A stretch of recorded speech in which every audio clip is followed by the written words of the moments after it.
Micro finance തട്ടിപ്പിൽ SP Sasidharan ഹൈക്കോടതിയിൽ നേരിട്ട് ഹാജരായി. ഒരു കേസിലും കുറ്റപത്രം നൽകാത്തതിൽ കോടതിയുടെ വിമർശനം. എല്ലാ വിശദാംശങ്ങളും കൃത്യമായി എഴുതി നൽകാൻ SITക്ക് നിർദ്ദേശവും നൽകി.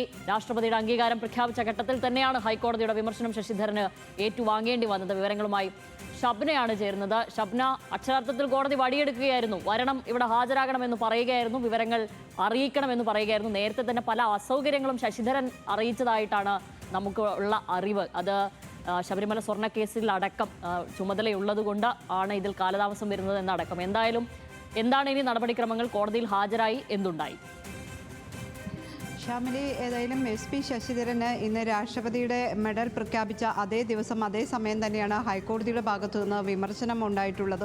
ഹൈക്കോടതിയിലാണ് ഇപ്പോൾ അദ്ദേഹം ഉള്ളത്. ഹൈക്കോടതി മൈക്രോ ഫിനാൻസ് കേസുമായി ബന്ധപ്പെട്ട് നേരിട്ട് ഹാജരായിട്ട് വിശദീകരണം നൽകാൻ കഴിഞ്ഞ ദിവസം കോടതി ആവശ്യപ്പെട്ടിരുന്നു. ഇതേ തുടർന്ന് ഇന്ന് രാവിലെ ഹൈക്കോടതിയിൽ എത്തുകയും ഈ കേസുമായി ബന്ധപ്പെട്ട കാര്യങ്ങൾ വിശദീകരിക്കുകയും ചെയ്തു.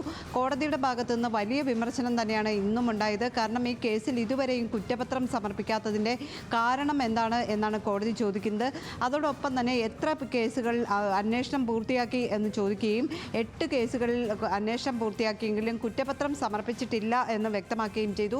തുടർന്നാണ് കോടതി ഇതിൻ്റെ കൃത്യമായ വിശദാംശങ്ങൾ എഴുതി നൽകണം എന്ന് ആവശ്യപ്പെട്ടിട്ടുള്ളത്. ഏതായാലും ഇന്ന് തന്നെ ഇതിൻ്റെ വിശദാംശങ്ങൾ എഴുതി നൽകാനാണ് കോടതിയുടെ നിർദ്ദേശം. അതോടൊപ്പം തന്നെ FIR നമ്പർ അടക്കമുള്ളവ എന്തുകൊണ്ട് നൽകിയിട്ടില്ല എന്നാണ് കോടതി ചോദിക്കുന്നത്. കൃത്യമായ വിവരങ്ങൾ നൽകിയിട്ടില്ല കോടതിക്ക് മുമ്പാകെയും. അതിനാൽ ഇന്ന് തന്നെ ഇതിൻ്റെ വിശദാംശങ്ങൾ എഴുതി നൽകാൻ കോടതി നിർദ്ദേശിച്ചിരിക്കുകയാണിപ്പോൾ. ശരി, ഷബ്ന വിവരങ്ങൾ നൽകിയത്.